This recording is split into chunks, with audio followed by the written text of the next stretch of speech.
உலகத்தின் பந்தங்கள் எல்லாம் நீ சொல்லி தந்தாயே. பிறப்புக்கும் இறப்புக்கும் இடையில் வழி நடத்தி சென்றாயே. உனக்கே ஓர் தொட்டில் கட்டி நானே தாயாய் மாறிட வேண்டும். ஆராரிராரோ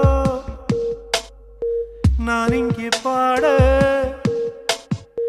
தாயே நீ கண்ணுறங்கு என்னோட மடி சாய்ந்து.